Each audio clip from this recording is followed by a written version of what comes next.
자, 자본의 세계화가 이루어지니까 금융화, 금융자본주의, 주주자본주의 이 순서대로 자본주의가 새로운 형태로 발달을 해요. 금융화라는 게 뭐냐면 실물 경제보다 금융 부분의 영향력이 커지는 현상을 뜻합니다. 중진국까지는 인프라 실물 경제가 부족해요. 그런데 그 루이스 전환점을 넘어서려면 이제 관념적인 사업, 예를 들어 서비스업 같은 경우 관념적인 사업이죠. 제조업을 기반으로 해서 내수 경제가 돌아가면은 서비스업이 커집니다. 그리고 이 서비스업은 3차 산업 서비스업은 고용이 제조업보다 더 높아요. 이게 기본적인 내수 경제거든요. 그 다음 단계로 넘어가면 기술 경제로 넘어가게 되는 겁니다. 그래서 그 과정에는 금융화가 필요한데 이 실물 경제보다 금융 부분의 영향력이 커지는 현상을 뜻합니다. 부동산과 같은 실물 자산보다 금융 자산과 금융 거래의 비중이 증가하고요. 금융 부분이 경제의 주도적인 역할을 해요. 그리고 가계의 주요 자산이 금융 자산으로 의존도가 증가하고 파생 상품 시장이 확대됩니다. 이 결과 주식 시장 중심의 기업 지배 구조가 되는데 자본주의는 그렇게 세계화와 함께 새로운 형태로 발전했습니다. 그리고 이 무대가 세계로 시장이 넓어지니까 자본 시장이 당연히 훨씬 더 많이 발달하죠. 그리고 자본주의는 다음 발전 모델, 즉 주주자본주의, 금융자본주의를 넘어서 주주자본주의로 넘어가게 됩니다. 이걸 바꿔 이야기하면 있잖아요. 80년대 이전에는 굳이 상장을 하지 않았다는 겁니다. 자, 여러분들이 요즘 가치 투자만으로 잘 투자가 안 되는 이유가 여기에 좀 속해 있는데 워렌 버핏의 자산 90%는 있잖아요. 60세 이후 쌓았다고 이야기합니다. 60세가 언제다? 딱 90년대입니다. 자본의 세계화되고 어느 정도 이제 정착이 된 그 시기 90년대 이후부터입니다. 그래서 워렌 버핏이 실제로 크게 뜬 건 있잖아요. 90년도부터예요. 그래서 워렌 버핏이 60세가 되었을 때 영미식 자본주의는 자본의 세계화를 통해서 주주 자본주의로 전환하던 시기예요. 바꿔 말하면 1980년대 이전에는 굳이 상장을 안 했다는 겁니다. 이게 1980년대부터 시작을 해서 1990년대에 정착을 했고요. 그러다가 아시아 외환위기 좀 있긴 있었지만은 2000년도에 이제 본격적으로 월스트리트가 뜨기 시작을 합니다. 그렇게 월가가 제일 잘 나가다가 2008년 서브프라임 리먼 브라더스 이 이후부터 실리콘밸리로 전환이 돼요. 반면 뿌리 깊은 좌파가 있는 유럽은 EU로 통합했지만 영미식 자본주의를 받을 수가 없어요. 이 금융자본주의를 받을 수가 없어요. 정서 자체가 케인즈주의적 복지 모델이에요. 그래서 국가 주도의 산업 정책과 대기업 중심, 은행 중심의 금융 시스템에서 멈춰 있었습니다. 그냥 제조업 중심이란 거죠. 간단히 말하면. 그래서 영미권이란 맞지가 않아요. 그래서 이들은 서비스까지 가고 관광산업 확대까지는 갈 수 있어도 기술 산업으로 확장이 굉장히 어려웠습니다. 그래서 사실 2000년대 이후부터 계속 원래 하던 것만 해가지고 몰락하고 있는 상태죠. 사실은 노트북 나올 때 뭐 확장했어. 뭐 노트북 보급될 때, PC 보급될 때, 스마트폰 보급될 때, 플랫폼 나올 때 이제 AI까지 나오는데 못하면 이제 죽는 거예요, 진짜 유럽은. 그래서 이들은 미국이 열어주는 시장을 포기할 수는 없고 그렇다고 뿌리 깊은 좌파 요것도 포기할 수도 없고 금융자본주의 하기는 없고 그래가지고 새로운 생존 방법을 찾습니다. 그게 제3의 길입니다. 부동산 폭등의 줄보인데 사실 이 시작은 클린턴이라고 봐도 될지 모르겠는데 클린턴, 토니 블레어 요 두 쪽이 영향력 있게 시작하니까 그거 이제 유럽의 좌파를 살려보겠다라는 식으로 토니 블레어가 시작이 된 거거든요. 이거 찾아보시면 다 나옵니다. 부동산 폭등의 주범도 있는데 사실 노무현 때 부동산 폭등한 거랑 문재인 때 부동산 폭등한 거랑 똑같거든요. 정책도 똑같고 수출하면서 화폐가 자국 내에 많이 들어올 거잖아요. 근데 여기에 복지하겠다고 거기에 세금 걷어가지고 내수로 또 돈을 뿌리는 거예요. 그러다 보니까 화폐가 남아 도는데 그럼 당연히 금융화는 안 돼 있어요. 그래서 실물 자산 위주로 계속 올라가죠. 그래서 부동산이 화폐가 녹는다는 개념이 없어요. 저 마르크스주의자들이나 케인즈주의자들은 통화학파에 대한 개념이 잘 없습니다. 그래서 이들은 그 화폐량을 관리를 하지 않는 경향이 있습니다. 그리고 거기에 안전자산으로 몰리게 되고 그게 부동산이 되는 겁니다. 실물 자산. 그래서 제대로 된 애매한 금융화다 하니까 실물 자산 위주로만 계속 올라가는 건 우리는 지금 2020년 이후부터 계속 겪고 있는 거예요, 이거. 그래서 이 세계화 금융화는 인터넷 기반 경제인 뉴 이코노미를 발전시켰는데 반대로 금융화가 제대로 되지 않은 국가는 부동산만 계속 올라가는 거죠. 그래서 아래는 주요 중단된 도화 개발 어젠다인데 보면은 제가 아까 말했던 관세 장벽과 비관세 장벽이 없는 단일한 자유무역을 세계무역의 기준으로 삼는다. 자유무역이죠. 개발도상국의 개발을 촉진하여 선진국의 경제 격차를 해소한다. 국가 간의 경제 격차는 줄어들었으나 국가 안의 경제 격차는 늘어났다. 그리고 세 번째, 신경제를 인터넷 기반 등 신경제를 원활하고 평등한 확산을 촉진한다. 이렇게 돼서 우리가 지금 하고 있는 게 이 유튜브나 이런 IT들입니다. 여기서부터 시작이 됐어요. 그래서 이건 리먼 브라더스 서프라임 이후 신자유주의의 일관적인 선언은 이때부터 종료가 되는데 사실 제대로 이제 동작을 안 하는 시기까지 왔으니까 1980년대부터 했으면은 이제 많이 써먹었다. 한 40년 한 40년 써먹었으면은 케인즈주의도 한 40년 써먹었는데 이것도 한 40년 써먹고 지금 다음 단계로 바뀌고 있는 겁니다. 원래 가정했던 중국의 민주화가 안 되었기 때문에 중국의 민주화도 안 되었지만 미국이 이제 중국에게 추월을 허용할 리도 없고 사실 중국의 수익 모두 다 이제 미국의 소비에서 나오기 때문에 더 이상 대놓고 해줄 이유도 없고 미국의 내수가 지금 현재 그렇게 멀쩡한 상태도 아니기 때문에 이거는 종료되었다고 생각을 하시면 됩니다. 그리고 더 이상 이제 신자유주의를 해야 된다라고 생각하는 사람들은 없어요. 시장 메커니즘이 어느 정도 정부 메커니즘이 같이 정도를 조절해야 된다라고 생각을 하지. 그리고 유럽에 관한 경제 모델은 어쨌든 이거 초기에는 여전히 심화되었다가 결론은 뭐 다 망했어요. 유럽의 경제 모델 다 망했죠.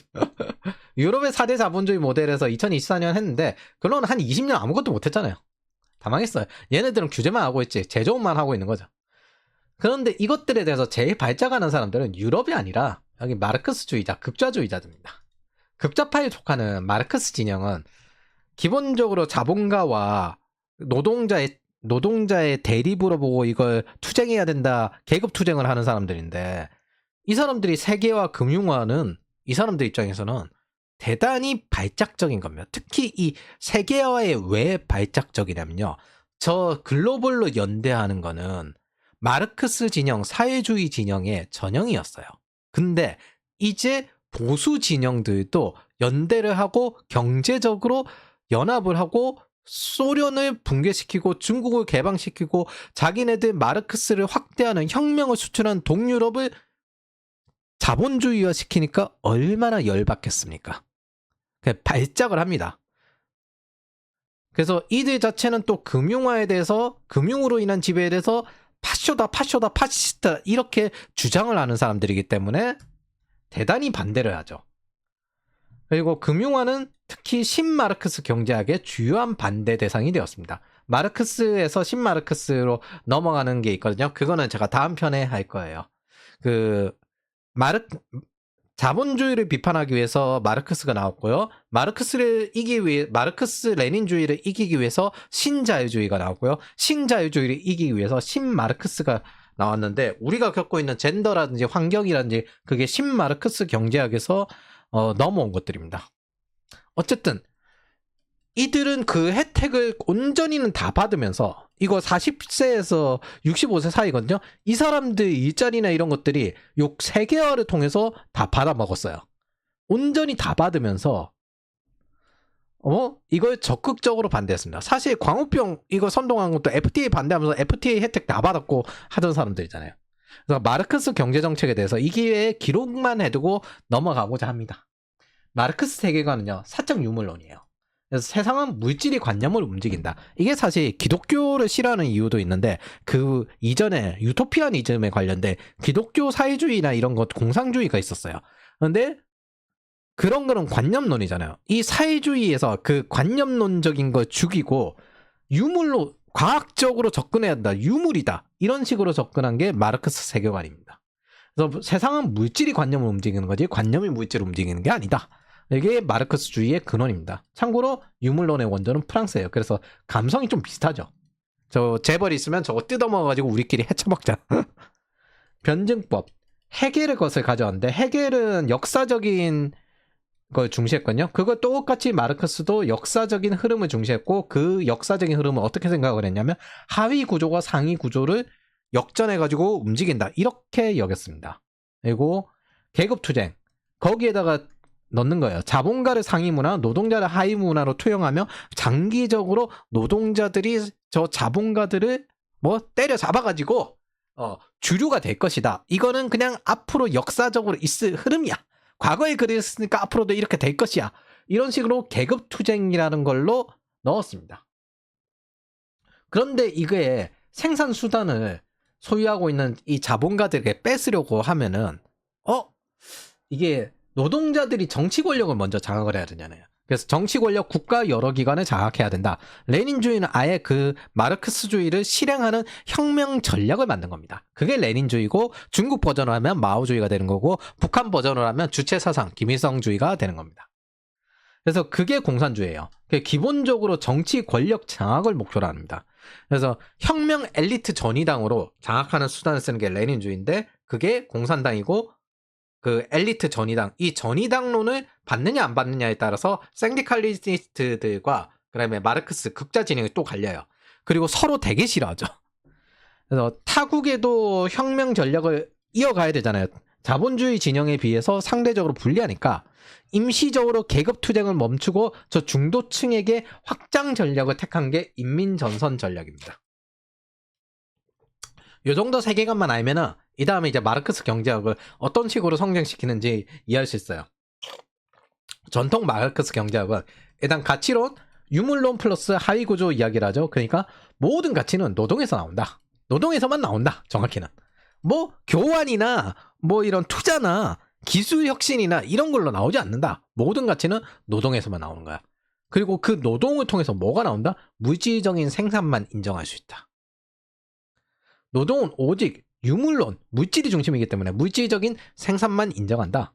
화폐 이건 관념론적이고 단순한 가치 저장 교환 수단이다. 그러니까 뭐 개개인의 취향이나 이런 거 전혀 개개인의 취향에 따라서 가치가 달라지고 이런 거 전혀 인정하지 않아요. 이건 뭐 물질적인 생산만 인정한다. 유물론 기반으로 세계관을 형성하고 경제학 적용하는 겁니다. 그럼 생산관계, 물질적인 생산 수단을 소유해야 된다. 뭐 자본가들이 저희 장악하고서 일 안 하고 처먹는 거다. 생산 수단을 소유해야 된다. 국유화. 근데 이 국유화를 저 자본가들이 받아들일까? 그럴 리가 없다. 그래서 노동자들이 국가를 먼저 소유해야 된다. 그렇게 해서 저걸 국유화 시켜야 된다. 그래서 얘들이 그 자유민주주의를 귀족들이 그 노동자들에게 저 국유화를 방해하기 위한 수단으로 여겨요. 그래서 이 다음 단계 인민민주주의로 넘어가서 사회주의 국가를 구현하고 장기적으로 전 세계를 인민민주주의화 시켜서 공산주의화 시키는 게 목표입니다. 그러면 이제 소비라는 개념도 없어진다. 뭐 이런 식으로 접근하는 거예요. 육체노동 중심. 요걸로 유물론.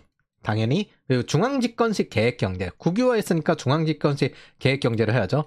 그러면은 이제 여기도 어느 정도 화폐는 필요한데 요거를 기계 설비 중심으로 적극적으로 투자를 하는 방식으로 쓰는 겁니다. 그리고 여기에 사람들을 노동시키는 거예요. 그래서 중국 하는 것도 보면은 그 프랑스, 일본 모델을 적용해서 국영 기반 은행으로 움직입니다. 이런 유물론적 특성은 공산주의권 사람들에게 반영이 되는데 기본적으로 이게 도덕이에요. 얘네들한텐. 뭐 유물을 더 중시하고 신뢰나 체면 문화보다 관료제적인 위계 문화를 중시합니다. 평등해야 되지 않냐? 하는데 얘들이 말하는 거 있잖아요. 물질이 중심이기 때문에 물질적 평등이고요. 권력은 관념이에요. 그리고 전위당을 반대해? 너 반동이냐? 전위당을 반대해? 반동이냐? 레닌주의는 이걸 반대하는 사람들을 사회주의자가 아니라고 했습니다. 인민민주주의로 인한 독재를 반대하는 저 생디칼리니스트 같은 것들은 사회주의가 아니다. 그게 거기서 기반해서 나온 게 파시즘이에요. 생디칼리니스트들 기반으로 나온 게 국가사회주의, 파시즘, 나치즘입니다. 그래서 여기 보면 승무원이 물을 쏟았을 때 한국, 중국, 일본의 차이인데 중국 같은 경우는 화내고 1등석 받아간다고 하거든요. 왜? 이쪽 같은 경우에는 기본적으로 신뢰나 이런 것들 중시하는 게 뭐다? 얘네들의 도덕에는 맞지 않아요. 얘네들은 물질이 중심이기 때문에 물질이 더 중요합니다. 이런 환경에서 자란 자들이 물질을 더 중시하고 신뢰를 중시하지 않을 수밖에 없는 게 도덕이 다르기 때문입니다. 그래서 개인의 특성이 아니라 어릴 때부터 익혀온 사고 모델, 행동 패턴이 달려요. 그래서 관념을 중시하는 건 마르크스 유물론에 위배됩니다. 이거 사실 은근히 북유럽 사람들한테도 영향 많이 미치고 있습니다. 그래서 저들의 세계관에서는 자유주의보다 공산주의가 더 옳을 수밖에 없고요. 저들이 신뢰를 중시하지 않는 건 저들의 도덕에서는 큰 문제가 아닙니다. 저들의 도덕은 뭐다? 유물입니다. 그리고 신뢰, 이런 관념은 크게 중요한 게 아니에요.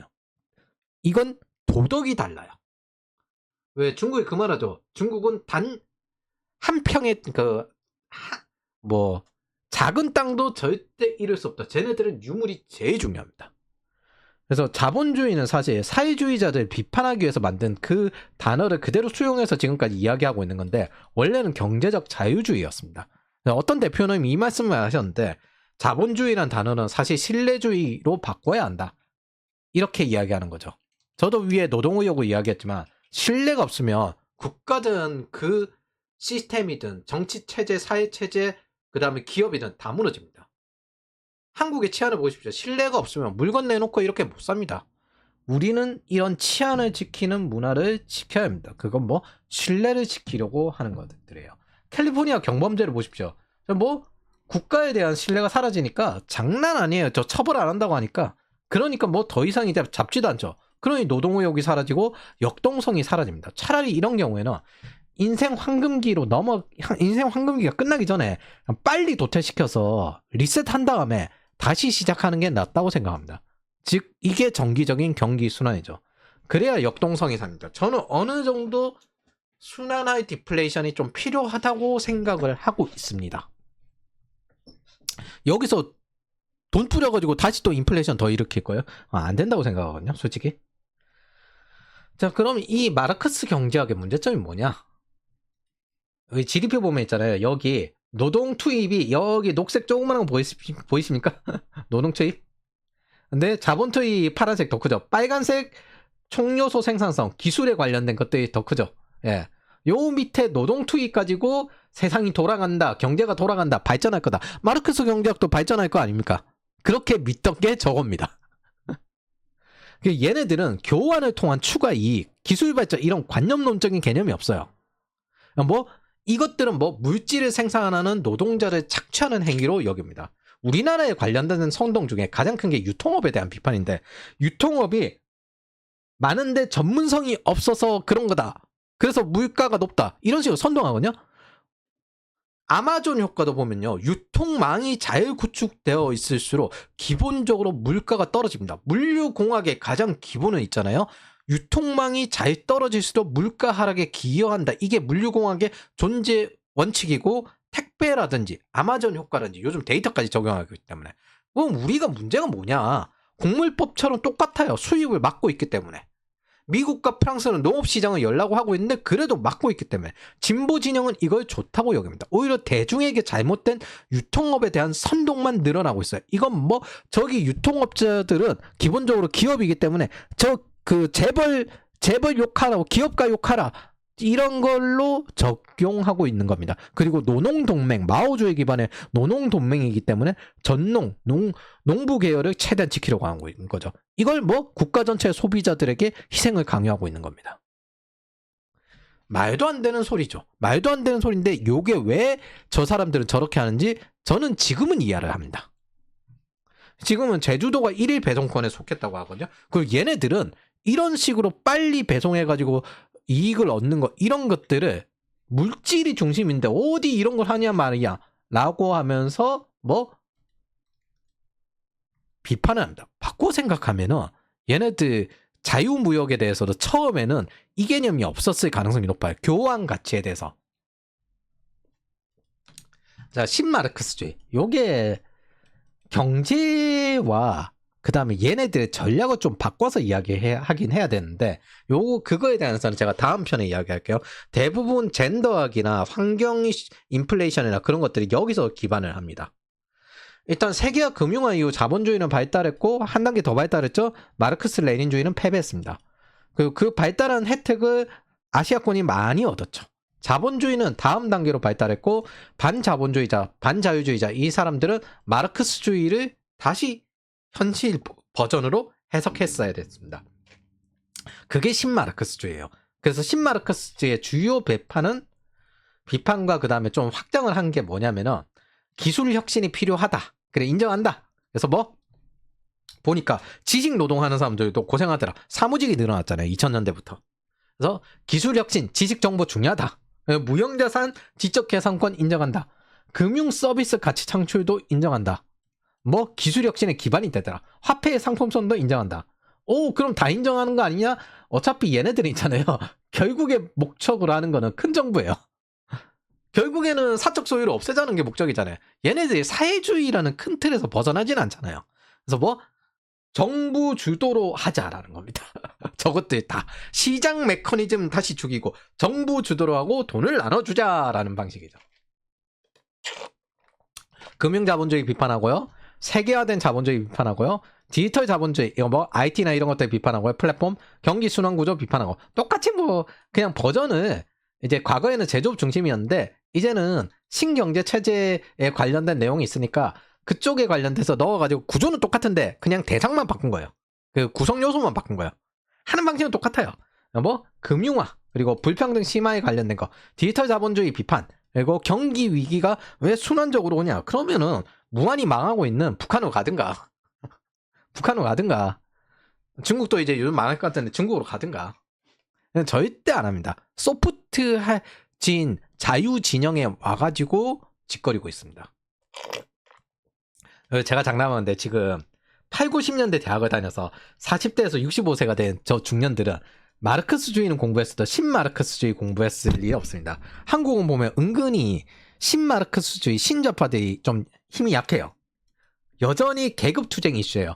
요게 저항정신 위주로 바꾼 거라서 계급투쟁하고는 또 다르게 가거든요. 근데 한국은 보면 은근히 아직까지도 민주노총이나 한국노총이 이거 계급투쟁 이슈, NLG 이슈로 계속 진행되고 있죠. 그래서 신자유주의는 금융화에 대한 여러 가지 이제 그 긍정적인 것들에 대해서 인정하지 않는 경향이 큽니다. 그래서 이건 노후 자산이 되고 지금은 이제 복지국가들도 전부 미국에 투자를 해가지고 혜택을 얻고 있죠. 근데 신자유주의에서는 최저 생계비 개념으로 매트릭스를 깔아서 생존을 보장하지 평등을 맞추지는 않거든요. 그냥 시장에서 경쟁할 기회를 주는 겁니다. 레이건노믹스 이전에도 실업급여는 있었어요. 근데 그 당시에는 복지 의존성이 컸어요. 케인즈주의는. 근데 이 복지 의존성을 줄이고 근로 연계, 노동 의욕을 증대시키는 방식으로 효율화한 게 이런 신자유주의들입니다. 청년 도약 계좌가 여러분들이 지금 겪고 있는 것들이 신자유주의의 영향으로 나온 것들이에요. 근데 크게 착각하는 게요. 마치 그런 것도 있어요. 완전 자유지상주의죠. 그거 극좌파거든요. 신좌파들에서 나온 극좌파적 성향이라 가지고 그거 보수 진영 아닙니다. 가끔 보면은 저거 아예 하지 말아야 된다 이렇게 말하는 사람들도 있어요. 그거 극좌파 개념이에요. 자유지상주의적.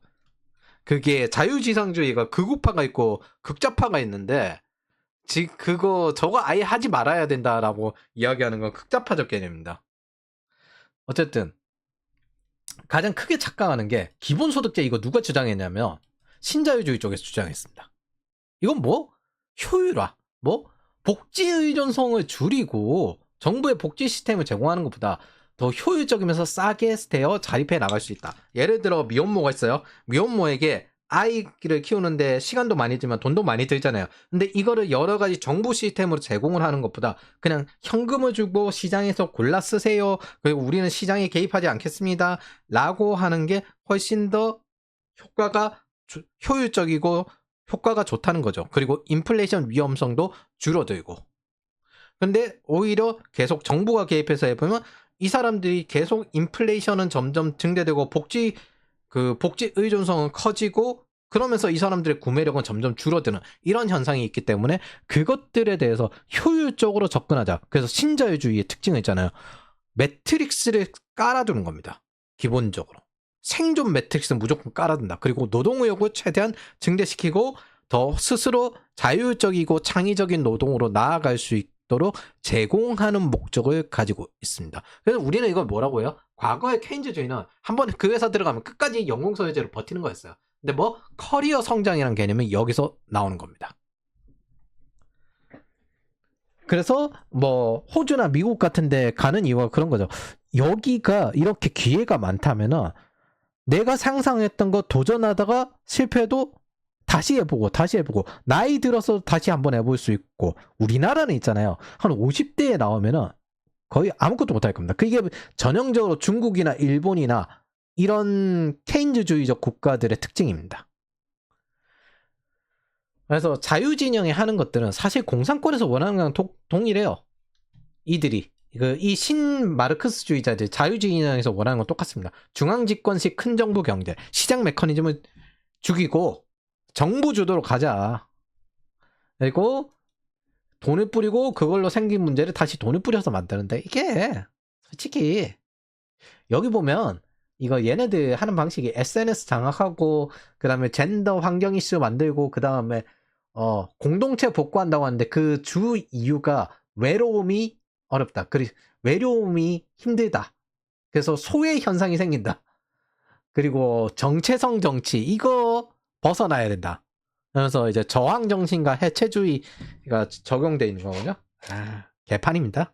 근데 좌파 문화가 서구의 대부분 장악하고 있는 게 그 이유 때문인데, 한국 같은 경우에는 마르크스 레닌주의자 NLPDR이 너무 셌기 때문에 그 신자파가 상대적으로 조금 위축되어 있는 상태죠.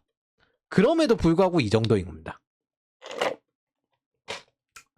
그래서 그런 식으로 적용하니까 낙원이던 캘리포니아가 몰락한 걸 보십시오. 이 사람들이 원하는 건 결국에는 마르크스 레닌주의자들은 정치 행정부 장악을 통해서 체제를 전환한 것들입니다. 즉 노선 변경, 자본주의의 발전 경로가 아니라 자기들의 발전 경로가 있기 때문에 그 노선을 변경하는 걸 희망하는 겁니다. 시장 메커니즘을 죽이고 정부 메커니즘만 돌아가길 바래요. 이들은 환경, 레디컬 페미니즘 그리고 반전을 추구하는 신자파와 함께 합쳐서 지금 움직이고 있습니다. 그리고 신자파는 중국보다는 유럽식 4대 경향이 큰데, 솔직히 유럽이 지금 작살나 있는데 그것도. 그래서 레디컬 페미니즘, 젠더 이퀄리티, 환경 인플레이션, 탈원전, 그리고 엄벌주의가 아니라 교화주의라는 것들이 이 전통 마르크스주의자들과 연대한 신자파들의 행태입니다. 그리고 전통 공산주의자들과 당연히 같이 움직이죠. 이게 뭐 교화주의가 적용돼 있는, 조화주의와 불평등이라고 적용되어서 자기네들 이론대로 적용된 현황이 이겁니다. 치안이 작살나는 거죠. 우리는 이런 신로주의를 지키려고 노력을 해야 합니다. 그러면 마르크스 레닌주의자들이 왜 금융자본주의를 파쇼라고 하냐? 얘네들이 1차 세계대전, 2차 세계대전 때 제국주의적 집중투자했잖아요. 그리고 얘네들이 사람들이 반발이 생기니까 직접세를 못 올려요. 그래서 은근슬쩍 일본 하듯이 소비세에 관련된 비슷한 부가세 비스무리한 간접세를 올립니다. 그리고 나머지는 뭐예요? 식민지 수탈하는 거죠. 그래서 극좌파라고 하면 이 마르크스 레닌주의자들이, 근데 극좌파라고 이름이 붙여지면 글로벌에서 이 사람들이 싫어할 거라고 생각하는데, 보통 쟤네들은 심심찮으면 모두를 극으로 모으잖아요. 근데 쟤네들은 극좌파라고 하면 좋아합니다. 왜?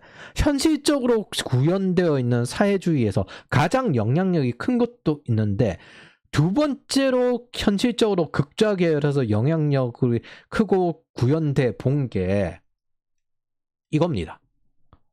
얘네들 극좌예요. 글로벌로 보면. 얘네들도 사회주의, 국가사회주의고 민족사회주의고, 국가와 민족의 개인을 지워버리고 들어가야 된다라고 여기는 것들이고, 똑같은 집단 집속주의, 이거 사실 툭 까놓고 바로 보면은 저기 중화민족주의, 마오주의랑 똑같은데 자기네들끼리는 서로 저렇게 하는 겁니다. 그냥 최종 지향점이 다른 것일 뿐. 그래서 얘네들이 생디칼리즘 기반으로 한, 마르크스가 아닌 생디칼리즘 기반으로 한 사회주의거든요. 그래서 뭐 극좌 계열입니다. 이 극좌 계열이 서로 자기네들이 극자여야 하는, 양극화됐을 때 그 끝에 자기만 독보적이어야 하는 영역이 있어야 돼요. 그리고 마르크스 레닌주의자들은 자신들이 얘네들을 죽이고 극자이길 바랍니다. 그리고 얘들을 자본주의랑 똑같은 거다라고 여기고 이야기하는 겁니다. 극자 포지션의 강력한 체제 전환에 대한 리더십, 현실적으로 구현되어 보고 실행되어 본 게 얘네들이기 때문에 얘네들을 몰아내야 돼요. 그래서 이 둘의 공통점은 있잖아요. 혁명에 대한 비타협적입니다. 자유진영에 대한 체제 변화를 목표로 하고 있기 때문에 이쪽은 혁명에 대해서 비타협적이에요. 그리고 이 구현 사례가 나뉜 걸 마르크스 레닌주의자들은 절대 바라지 않습니다. 그리고 기본적으로 해보니까 졌거든요. 그래서 국가사회주의를 사회주의를 인정하지 않고 어떻게 하다 쟤네들은 뭐 정부랑 기업가랑 그 다음에 은행이 같이 합쳐서 폭스바겐 같은 거 만든 거 봐라. 쟤네들은 뭐 그냥 사실 금융자본주의랑 똑같은 거다. 그래서 자기들만의 이데올로기적 시점으로 파시즘이라고 하는 겁니다. 그러면서 금융화 이후 금융자본주의도 파시즘이라고 해온 패배주의와 선민의식이 공존하는 굉장히 독특한 성향을 가지고 있어요. 첫 번째는 패배주의. 자기가 착취당하는 노동자 계층이고 아랫계층이다. 선민의식. 거기에 혁명을 일으키는 전위당, 혁명 엘리트에 속한다. 이게 섞여 있는 굉장히 독특한, 물론 이제 그 대형 상대는 저 금융에 관련된 악인들이라고 하는 거죠. 그래서 뭐 금융화에 대해서 발작할 수밖에 없는 게 얘네들은 기본적으로 그걸 모두 파시즘이라고 합니다. 그 러시아도 나치즘 타령하죠. 러시아가 한동안 푸틴이 이제 자기가 스탈린급으로 오래 집권할 것 같으니까 뭐라고 하냐면은 그 스탈린이 히틀러보다 낫다 이렇게 했거든요. 그러면서 우크라이나를 네오나치라고 했는데 나치라 하더라도 침공이 정당화되지 않는다는 게 첫 번째. 근데 나치는 국가사회주의잖아요. 국가 안에서 개인을 지워버린 거예요. 근데 우크라이나는 일단 청년들이 빠져나가요. 국가사회주의도 아니고 청년들도 빠져나가고 심지어 이러면 국가사회주의에서는 이건 불가능합니다. 그리고 실제 국가가 그렇다 하더라도 이런 침공은 정당화되지 않는 거고 일부 나치라고 하면 더욱 정당화되지 않습니다. 한겨레가 요즘 많이 빨고 있죠. 이거 푸틴이 주장하는 걸로 최대한 그럴듯하게 만들어주고 있죠. 그리고 제국주의적 집중 투자 방식은 자유진영의 금융자본주의와 같다는 자기네식 해서, 이게 영국 같은 경우에는 민간 기업이 자유롭게 하는데 그 나치 같은 경우에는 그 정부 주도로 해서 적극적으로 진행을 했거든요. 근데 민간 산업으로 돌아가는 거랑 정부 주도 산업으로 돌아가는 거랑 그것도 다르지만 지네들끼리 그냥 이데올로기식 방식입니다. 그리고 더 웃긴 게 뭐냐면요. 중국이 지금 저거 하는 게 딱 나치식이에요. 거의 1차 세계대전 하는 방식이랑 똑같은 거 하고 있습니다. 1차, 2차 세계대전 하는 건 그 중국몽이라는 게 기본적으로 그 제국주의적 방식이잖아요. 그래서 포브스 기업 순위 보면 있잖아요. 중국의 이거 보시면 중국 은행들이거든요. 중국 은행들이 얼마나 순위가 높은지 알 수 있습니다. 중국 금융자산들이. 이거 가지고 심지어 전 세계 또 투자도 하면서 공작학교 만들어서 스파이 보내고 그러고 있거든요. 이게 글로벌 우파 특이 13비 발작 버튼을 안 싸우는 특징이 있어요. 근데 글로벌 좌파 특은 있잖아요. 내로남불 발작 버튼이에요. 글로벌 좌파, 이 애초에 마르크스 자체가 내로남불이기 때문에 글로벌 좌파특 내로남불입니다. 이건 신마르크스주의든 마르크스든 한국의 NLPDR이든 중국이든 똑같습니다. 내로남불 발작 버튼이다. 여러 가지 보면 여러분들은 이 현상을 받고 있어요. 예를 들어 외식 물가가 오르는 건 인건비 상승, 여기가 최소 40%에서 60% 정도 영향을 받거든요.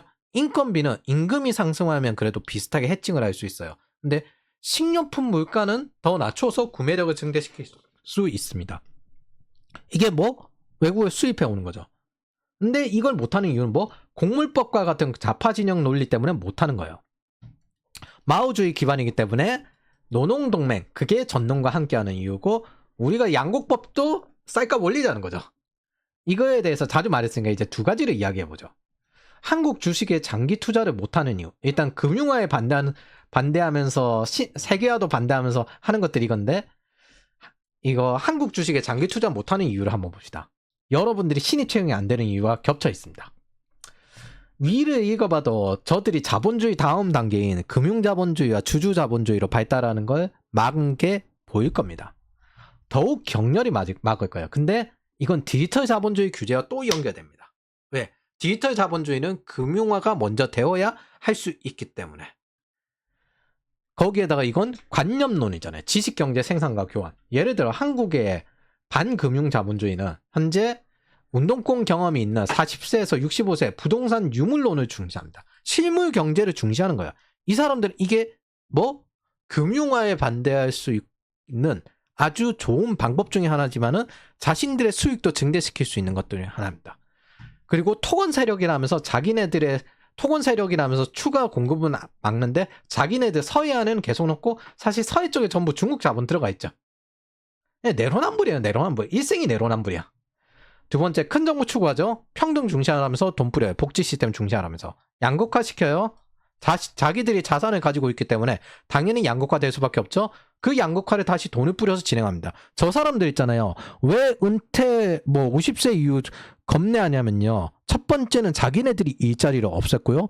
두 번째는 자기네들이 구매력을 스스로 없앴습니다. 이걸 가지고. 그러면서 세 번째는 50세 넘어서도 돈 안 벌고도 계속 잘 살 수 있길 바라고, 네 번째, 이게 가장 간악한 방식인데 일을 안 하길 바래요. 마르크스주의에서조차도 일을 안 하는 걸 추구한 건 아니거든요. 이게 사실 마르크스주의의 최종점, 야, 공산주의가 되어서 저 사람들이 뭘 할 건데, 그건 뭐 생존이 해결되고 난 다음에 노동에 관해서 자발적으로 참여를 하고, 마르크스주의도 기본적으로 세상이 발전해야 된다고 생각하기 때문에 노동에 관해서 자발적으로 참여하고 그 다음에 창의적인 활동을 하게 될 것이다 라고 생각하는 게 최종점입니다. 실리콘밸리가 이거예요. 굳이 그렇게까지 돈 벌고 난 다음에 할 필요는 없는데 자발적으로 참여하고 더 세게 하는 거, 이런 활동을 할 것이다 라고 믿는 게 이겁니다. 근데 저 사람들은 뭐 평생 일을 안 하고 싶다, 이걸 목적으로 하고 있습니다. 세상에 그걸 추종하는 모든 정치 체제는 없습니다. 세 번째, 노조는 해고 자유화를 최대한 막고 성과제 대신 연공서열제와 정년 연장을 추구하죠. 유럽, 일본식 이해관계형 자본주의라고 말할 수도 있는데 기본적으로 이게 공산권 특징이에요. 그리고 이해관계형 자본주의도 사실 계획경제에서 정부 주도 큰 정부로 넘어온 거라서 그걸 이제 자본주의에 적용시켜 본 거라서 똑같은 이 문제를 발생시킵니다. 똑같은 구조에 똑같은 문제가 발생하는 거예요. 그래서 공산권은 노후 보장이 되지 않으면 체제가 무너진다고 이야기를 했어요. 유럽, 일본조차도 서서히 지금 무너지고 있는데 뭐 대규모 감원하고 하는데 사실 나라 잘 택한 거죠. 솔직히 한국 정도에 태어났으면, 중국에 태어났으면 저기 아무리 역량이 있어도 실시간으로 임금이 떨어지고 있습니다. 저기는 고학력이고 뭐고 아무 소용이 없어요. 야, 그냥 이런 거 솔직히 제가 이거 정치 이야기하고 있지만은 우리가 정치를 조금 더 알아서 긍정적인 선택을 할 수 있고 반대를 할 수 있다는 것 자체가 사실 어찌 보면 대단한 축복일 수 있습니다. 중국의 저 많은 인구는 그거 반대했다가 뒤질 수가 있는데 마두로는 정치범 수용소 최근에 나오고 있고 북한은 더 심하죠 사실은. 아휴, 나라 하나 잘못택해가지고 태어난 거 자기가 선택할 수도 없는데. 자, 네 번째, 디지털 자본주의 비판입니다. 이게 플랫폼 국가인데 이게 디지털 자본주의는 세계화 이후에 자본의 세계화를 통해서 나오고 인터넷 경제, 신경제가 발생한 거잖아요. 그래서 2022년 5년에 보는 여러분이 이게 취업이 어렵다면 이 여파입니다. 플랫폼 국감이 언제부터 됐냐면 2020년부터 됐어요. AI는 개뿔 플랫폼부터 부숴놨습니다. 자, 이게 그것도 독점 기업을 한 게 아니라 2022년에 여기 보면 반란이라는 기업이 있거든요. 2022년 플랫폼 국가에 불려온 거. 매출 떨어진 거 보이십니까? 2022년 불려가고 나는데 2024년 매출 팍 떨어진 거 보이십니까? 성장하다가. 뭐 인플레이션 때문이라고 이야기할 수도 있을 것 같긴 한데 이게 한두 기업이 아닙니다. 전방위로 다 이렇게 해놨습니다. 경쟁을 막은 거죠. 뭐 전통기업의 위협이 된다, 백화점의 위협이 된다, 이런 걸로 경쟁을 막은 거죠. 이게 뭐다? 전형적인 중국식 IT 길들이기입니다. 요거에 대해서는 제가 다음 편에 이야기할 겁니다. 이게 기본적으로 신마르크스주의자들이 뭘 목적으로 했냐면 헤게모니 장악을, 문화적 헤게모니 장악을 목적으로 했어요. 계급투쟁보다. 그러다 보니까 좌파 문화가 장악하고 여기까지 온 건데 이걸 통해 가지고, 이런 플랫폼 국감을 통해 가지고 우리에게 두 가지 현상이 일어났어요. 한국 규제를 피해서 글로벌 VCD 다 떠났습니다. 이 규제는 크게 네거티브 규제와 포지티브 규제 플랫폼 국감인데 몇백억만 돼도 국감에서 국회의원들이 소통을 친다는 거예요. 그래서 한국은 규제가 너무 많아서 떠났다라고 하는 거 제가 몇 번이나 했었기 때문에 작년에도 했고, 그래서 VC들이 더 이상 한국에 투자를 안 합니다. 그래서 다 말랐어요. 그게 지금 현재 상태입니다. 그래서 저는 계엄령 때문에 글로벌 주식 자금이 떠났다는 말에 어이가 없습니다. 언제는 많이 투자를 했었나? 금융화를 맞는 저 세대는 언제 투자했었나? 첫 번째, 두 번째. 그럼 그럴 기업에 이 꼬라지를 만들어 놓고, 새로 상장한 기업에 이 꼬라지를 만들어 놓고, VC는 이미 떠났는데 이제 주식시장에 떠났다고 이러고 앉아 있는 겁니다. 그간에 있었던 뭐 경제 전문가라더니 투자 전문가라더니 이런 것들이, VC가 떠날 때는 뭐 했습니까? 그 전에 이미 떠났는데. 설마 진보 진영이 금융자본주의를 한다고 믿었습니까? 쟤네들의 주 목적이 금융화에 대해서 최대한 반대하고 투쟁하는 건데, 그리고 비타협적인데, 민주노총이 금융화를 적극적으로 지지하는 소리하고 앉아있네. 자유로운 투자를 허용할 거라고? 근원적인 건데? 그리고 이게 뭐 신자유주의 이후부터 인터넷 신경제가 발생한 거죠. 그래서 금융화는 기술혁신의 핵심인데 저들은 절대 허용할 리가 없습니다. 사문난적이에요. 자기네들 세계관에선. 거의 마르크스의 코어적인 계급투쟁 관련된 내용들입니다. 즉 유럽, 잘해봐야 유럽식 이해관계자 자본주의, 즉 이익 안 남기고 하청업체와 지역유지끼리 헤쳐먹는 자본주의 하겠지. 한국은 제대로 된 디플레이션이 한번 필요합니다. 뭐 한번 죽어봐야 돼요. 그래야 새로운 역동성이 나옵니다. IMF부터 한번 죽어보고 난 다음에 40대 50대가 새로운 역동성으로 올라간 것처럼. 중국 보십시오. 청년들이 실시간으로 임금 떨어지는 와중에 태양광, AI, 군대에 투자합니다. 근데 이건 위대한 국가를 위한 것이지 민간의 임금이 실시간으로 떨어지고 있는데 이런 거에 대해서는 아무것도 달라지지 않습니다. 자기네들이 욕하던 국가에 모두 일치화되어라. 파시즘에 똑같은 행태를 택해요. 쟤네들은 근데 똑같은 행태를 택하면서도 뭐 금융으로 인해서 저게 달라지기 때문에, 그 사업을 키우는 것이기 때문에 저게 파시즘이다. 근데 자기는 똑같은 행동을 해요. 그러니까 글로벌 좌파, 원래 좌파 특이 기본적으로 글로벌에서도 원래 내로남불이에요. 근데 반면 미국을 보십시오. 지금 현재 텍사스에서 미국 전체에서 가장 싼 전기는 태양광입니다. 그리고 AI는 인플레이션을 잡을 것이라고 기대하고 있습니다. 이게 뭐 군사비도 심지어 효율적으로 줄일 거라고 예상하고 있어요. 뭐 지금 현재 미국은 긴축을 하고 있잖아요. 중국은 쓰는 돈은 더 늘리면서 자존심 싸움을 하고요. 위대한 국가. 미국은 요걸 들으면서까지도 사실 돈 푸는 게 제일 편해요. 표 얻기에는. 매표 행위죠. 포퓰리즘. 근데 긴축을 하고 있습니다. 이건 인기 떨어지는 행위입니다. 그래서 이들의 특징은 있잖아요. 돈을 풀어 생긴 정부 실패의 문제도 돈을 풀어서 해결하라고 이야기합니다. 뭐? 추경 이야기를 합니다. 지금 현재요, 한국 인플레이션 딱 정상 수준이거든요. 이제 인플레이션 잡아서 정상 수준까지 딱 올라왔거든요. 2%가 목표인데 여기에 추경하라고 합니다. 다시 틔우겠다는 거죠. 요때로. 5% 6% 하겠다는 띄우겠다는 거죠. 팬데믹 때처럼. 팬데믹 때 제가 기억하기에 10조? 한 이 정도 뿌린 걸로 기억하거든요. 네, 35조 추경? 거기에 국가부채까지. 거기에 신입 채용이 고금리와 함께 정도를 넘어서 급감했습니다. 2023년에.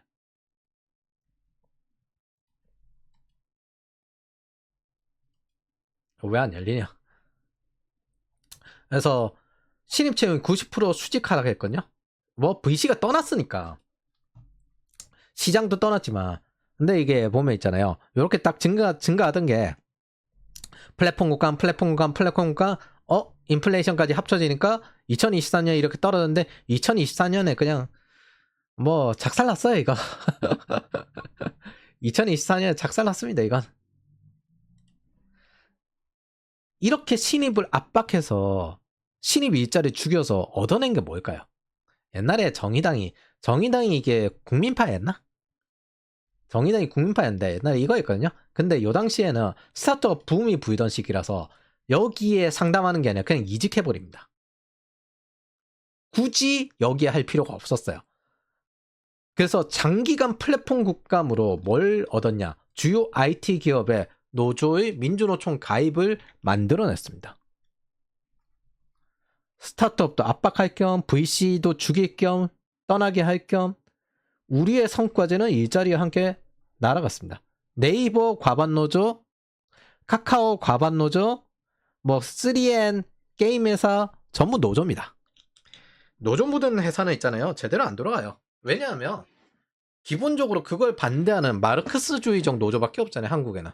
새로 고침 노조가 거기서 정치화에서 벗어난 건데 쟤네들 왜 민주노총의 한국노총이 목적이 정치하겠습니까? 목적 자체는 딱 똑같아요. 마르크스 레닌주의. 정치를 장악하는 게 목적이니까 비타협적.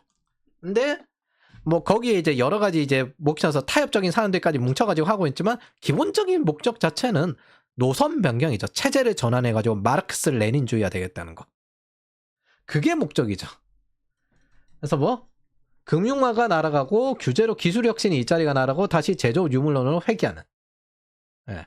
이 과정에서 장기 투자는 불가능해지고 생산성이 떨어지니까 여러분들의 일자리도 불가능해지고 뭐 AI 정부 겨지는 전기나 규제 인프라를 제공하는 게 아니라 AI 돈을 뿌리라고 하면서 또 AI의 뭐 인권 뭐 이런 거 비스무리한 거 하겠죠.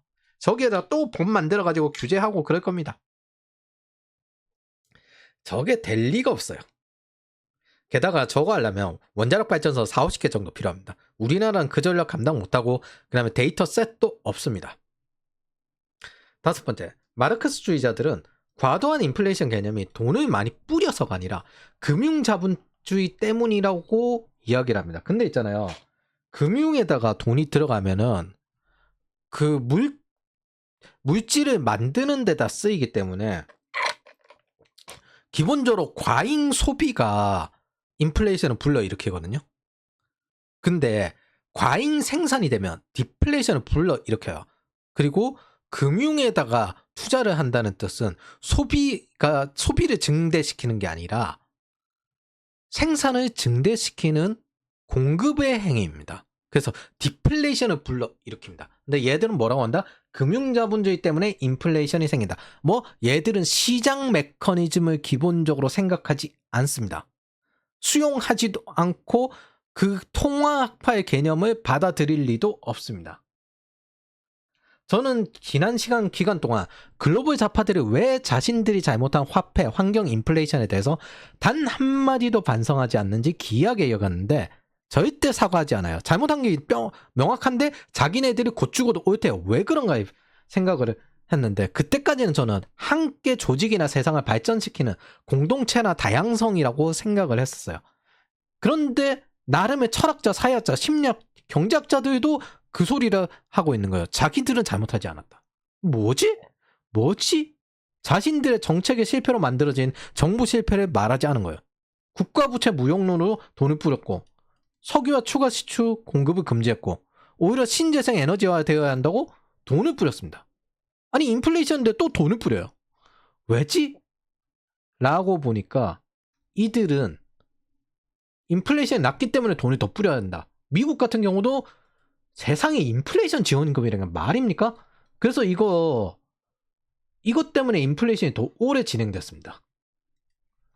모건 스탠리 저기 연구 쪽에 원래 한 2023년 중순 정도에 끝날 거라고 생각했는데 바이든의 중간선거 끝나자마자 인플레이션 지원금에 돈 뿌렸거든요. 그래가지고 와 이거 더 오래 간다. 그리고 윤석열 정권 당시에도 인플레이션 시달리기 때문에 긴축을 하는데 거기에 비난을 해요. 3구의 쌍둥이 적자로 시작을 했거든요. 그래가지고 나올 때 뭐냐면 이제 다 잡을 수는 없으니까 이 인플레이션 요때 시작을 했는데 요거부터 잡겠습니다. 그래서 뭐 긴축 재정 최우선으로 물가 잡는 걸 최우선으로 하겠습니다. 이렇게 이야기해서 긴축을 계속했어요. 이걸 가지고 학계 의견이 분분한 게 무슨 개소리야. 이 기회에 이렇게 하면서 방만하게 쓰던 재정도 좀 더 그 정부 자금에는 기본적으로 방만한 것도 있지만 부패도 같이 섞여 있어요. 그런 것들 정리도 하고 그 다음에 중앙은행도 금리 올리고 그렇게 정리를 하는 거죠. 그래서 버블도 적당히 꺼지고 그리고 난 다음 다시 인플레이션이 내려가면은 이제부터 다시 또 정부도 돈은 또 적당히 풀고 디플레이션을 방지하기 위해서 금리도 내리고 그렇게 밸런스를 맞춰가는 건데 R&D 긴축에 대해서 비판이 제일 많았죠. 정부로 먹고 산다는 거잖아요. 이거 전형적으로 공산주의권 이제 정부 돈 때려박아가지고 위대한 뭔가 하는 거잖아요. 유럽 같은 경우 뭐 하냐면요. 저 인플레이션 시기에 뭐 했냐면 찌르레기에 뭔가 관찰해야 된다라고 하면서 그 자금을 신청하고 그 다음에 그것도 나왔죠. 이번에 콩코드. 유럽연한 돈 받아가지고 PC주의 게임 만들고 세금이 그런 데 쓰이는 겁니다. 케인즈주의가 기본적으로 그냥 땅 파고 다시 땅 묻고 여기에 돈을 줘도 그 혜택이 난다라고 하는 게 케인즈주의라서. 근데 지금 현재 했던 것들 있잖아요. 윤석열 정권 동안 했던 건 상식적인 경제정책이거든요. 여기에 어마어마하게 긴축에 대해서 비난이 많았습니다. 한국은행이 저 금리 동결하는 거나 IP 뿌리는 것도 엄청나게 비난이 많았어요. 문재인 때 단 한마디도 안 하던 사람들이 지금은 이제 여기에 어마어마하게 비난을 하고 앉아 있습니다. 근데 이 시기를 보면 있잖아요. 딱 2.6%를 올랐다가 2%로 딱 떨어지던 목표 인플레이션에 딱 맞췄던 시기거든요. 그래서 디플레이션 되겠구나 해가지고 금리를 내렸어요. 진짜 데이터 디펜던시로 딱 하나로 돼 있는데 이게 왜 선동이 통하는 걸 봤더니만은 계산을 안 해요. 숫자를 안 봐요. 저 40대에서 65세 요 사람들은 청년 세대들은 최대한 숫자를 보는 데이터 디펜던시 능력을 기르게끔 해야 되겠다라고 깨닫는 게 최근이었습니다. 자, 이 유튜브에서 윤석열 긴축 한 번만 찾아보십시오. 별의별 개욕이 다 나옵니다. 문재인 때 단 한마디도 안 하던 게 뭐 저들은 여러분들이 죽든 말든 아무 상관이 없어요. 저들은 오직 뭐 자기네들 세대 40대에서 65세 이거 살리는 것밖에 없습니다. 이거는 전형적인 교과서적인 방법이었거든요. 그리고 실제 그렇게 해서 물가를 잡았잖아요. 물가를 이렇게 잡았습니다. 여기서부터 시작을 해가지고 다 망가진 상태에서 해서 잡았습니다. 이것만 해도 저는 경제정책에 관해서는 더 이상 할 말이 없다고 생각합니다. 최우선 사항을 달성을 했습니다. 2년 만에. 이제 다음에 고용을 접근해야죠. 내수가 작살 말든 물가는 최우선 사항이에요. 근데 이 긴축과 금리 상승이 뭐 효율하고 부패한 조직을 청산하는 선물이 되기도 합니다. 근데 경제학자, 이코노미스트, 정부 돈을 받아먹던 인간들 모두 다 여기에 비판을 하고 그 다음에 문재인 때 입 다물었던 인간들이 여기에다가 적극적으로 가고 있는데 그 나이 세대들입니다. 이 보니까 왜 그러냐? 문재인 정권 때 노조 지원하기, 신자파 지원하기, 그리고 경제학자들 돈 받는 게 있잖아요. 정부의 연구나 이런 것들 발주받아가지고 거기에 전략 만들어주고 기업에 돈 받아가지고 거기에 전략 만들어주고 이렇게 먹고 살던 사람들이기 때문에 똑같아요. 뭐 정부 돈 받아야 됩니다. 그리고 시민단체도 돈을 못 받고 노조도 돈 받고 뭐 요 시기에 뭐 했냐면 뭐 활동가나 반정부 활동을 정부 돈 받고 해요. 노조 지원금 회계장부 내라. 안 내서 지원금 안 주고요. 이거 뭐 노조 탄압이다. 그리고 시민단체 삭감했고요. 지원금. 야씨 반정부 체제전환 반정부 활동을 정부 돈 받아서 하는 것 자체부터가 이거 시민단체 지원금 삭감했고요. 이거 다 환경단체잖아요. 환경단체 그거 하는 거. 탈원전, 송전선 반대 이런 거 하는 날. 그래서 저는 도대체 이게 신마르크스주의를 보고 이해를 했습니다. 이들이 스태그플레이션을 잡은 통화학파를 적용하고 있다고 착각을 한 거예요. 시장 메커니즘을 적용하고 있고 통화학파를 적용하고 있다고 착각을 한 겁니다. 저들이 절대 그럴 리가 없죠. 생각해보니까 밀턴 프리드먼은 신자유주의 핵심 인물이고 요 원칙대로 움직일 거라고 착각하고 있었는데 절대 그럴 리가 없죠. 좌파 진영에서. 저들은 자본주의자가 아닙니다. 반자본주의자이지. 마르크스주의자들이고. 그리고 나머지 경제학자들은 유튜브 조회수 때문에 제대로 말할 수 없거나 두중 안 하겠죠. 마르크스주의자거나 아니면 유튜브 조회수 때문에 자기 고객 40대에서 65세들이 이제 45세에서 65세들의 조회수를 빨아먹어야 되니까. 제가 지금 조회수와 구독자를 포기하고 있다는 걸 뻔히 알고 있고 여러분들 듣는 여러분들에게 양극화를 시키고 있다는 걸 뻔히 알고 있습니다. 근데 이 모습을 보고 난 다음에 2년 전이 저들과 똑같이 느껴져서 창피하게 느껴졌습니다. 이따위 식으로 지켜봐야 뭔 소용이 있습니까? 제 가장 큰 실수는 공산주의자들의 끝 목표는 국가부채 위험하지 않습니까? 국가 계급을 동시에 없애는 것임을 생각하지 못한 것들입니다. 그리고 이들은 시장 메커니즘, 수요 과잉 인플레이션, 공급 부족 인플레이션, 임금 상승 인플레이션이라는 시장 경제 관념이 없습니다. 그래서 이들은 큰 정부를 추구하기에 돈을 뿌리는데 또 돈 뿌리는 핑계를 만들어요. 그걸로 또 해먹어요. 이들은 전라도에 돈을 몰아주고 에너지 가격을 상승시켰습니다. 유용한 바보들이야 불리는 것들이 신자파들인데 이 한국에 있는 신자파들은 페미니즘, 인권, 환경, 반전 여기에 보통 이제 집중을 하는데 이 중에서 가장 많이 한 게 한국에서 적용된 것 중에 에너지 인플레이션도 이 인간들 때문입니다. 바이든은 제가 한번 이야기한 적이 있으니까 한국 버전을 해볼게요. 문재인 시기 탈원전이면 한전공대에 원자력 교수도 없었어요. 그리고 한전공대는 전라도 나주 혁신도시에 있죠. 그리고 이건 목적이 뭐냐면 경상북도가 원자력 메카인데 경상북도 원자력 산업계 자체를 망가뜨리기 위해서였습니다. 그리고 중국산 패널을 사는 태양광 산업이며 이게 왜 중국을 자꾸 빠냐면은 소련이 붕괴되고 난 다음에 전 세계 좌파가 망할 뻔했어요. 근데 중국이 다시 부상하고 난 다음에 전 세계 사회주의가 어느 정도 힘을 받았거든요. 그래서 중국이 계속 커져야 돼요. 이상국가형으로 남아있어 줘야 됩니다. 중국산 패널을 사는 태양광 산업이며 전라도에 많은 지원금을 줄 수 있었기 때문입니다. 이 신재생 에너지 사업을 통해 가지고 대표적으로 또 해상풍력 48조 투자. 아씨. 그래서 원자력 발전소 여기 안에서 자기네들은 이 한빛 원자력 발전소 폐쇄해야 된다 이거 이야기합니다. 그리고 오히려 이쪽 울산 쪽은 원자력 유치해야 된다라고 하면서 유치 시위를 해요. 그리고 신한우 여기 나오고 있죠. 그래서 체코 원전 수주 이건 나오면 경북 원전 산업 경북도가 오히려 적극적으로 참전할 정도로 이 경북의 에너지 계통을 죽이려고 하는 겁니다. 왜? 그래야 전라남도가 유리해지기 때문에. 그리고 송전선이 경북 강원도로 연결해가지고 수도권으로 연결되거든요. 그 송전선을 방해해야 됩니다. 환경단체를 통해가지고. 이거 왜 방해하냐? 왜 방해하냐? 이게 보면은 우리나라 HDBC 연결되어 있는 거 지금 하나밖에 없네요. 여기 신한우 여기 경북도에서 연결되어 있는 거, 강원도에서 연결되어 있는 거. 그래가지고 이 송전선에 화력발전소 신재생 에너지 비율을 높여가지고 이 화력발전소를 폐쇄시켰어요. 강원도의 화력발전소를. 그리고 송전선을 막아야 되는 이유가 있는데 여기 보면은 지역별 신재생 에너지를 보면은 비율을 보면은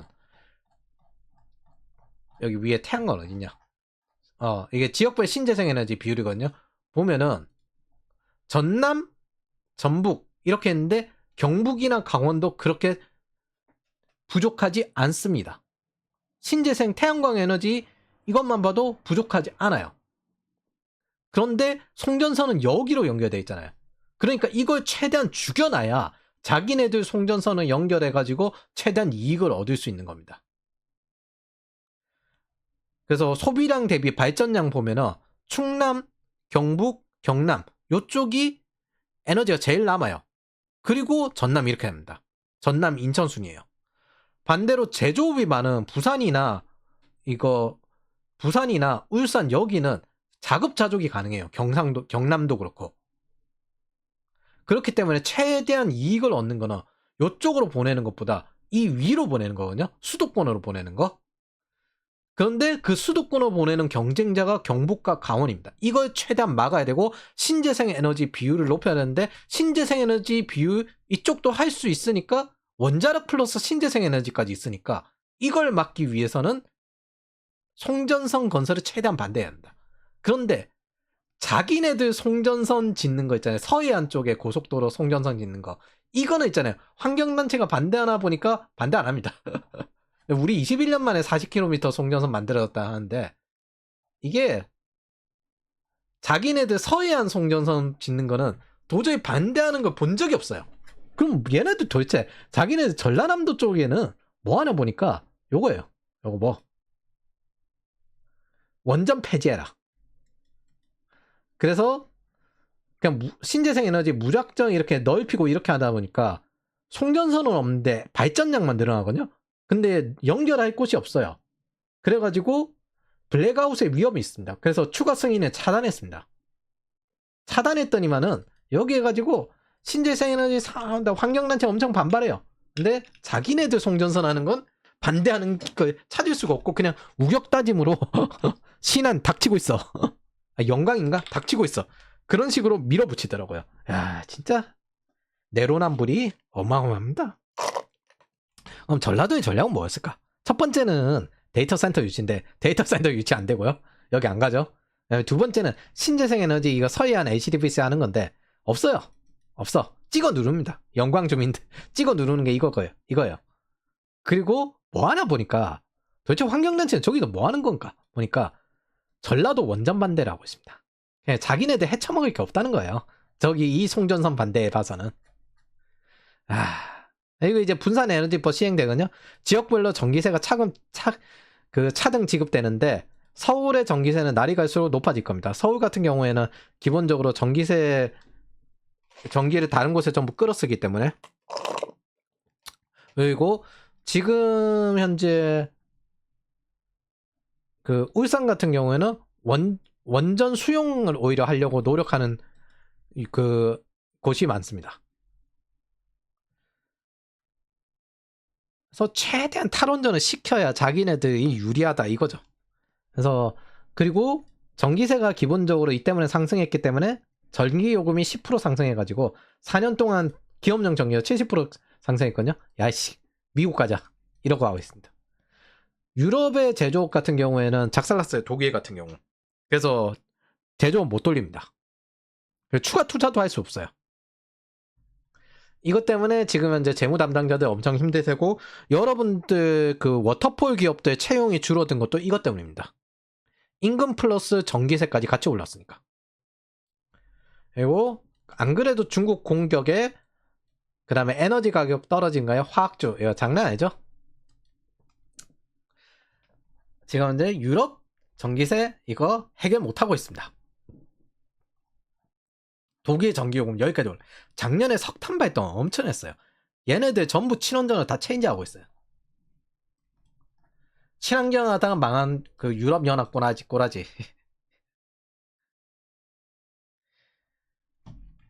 그래서 우리가 마주하는 요 전기세 상승 인플레이션, 에너지 인플레이션도 저들 때문이라고 생각을 하시면 됩니다. 그리고 저게 온전히 여러분들의 여러 가지 물가 상승에 영향을 미치겠죠. 저 전기가 가장 큰 영향이 크니까요.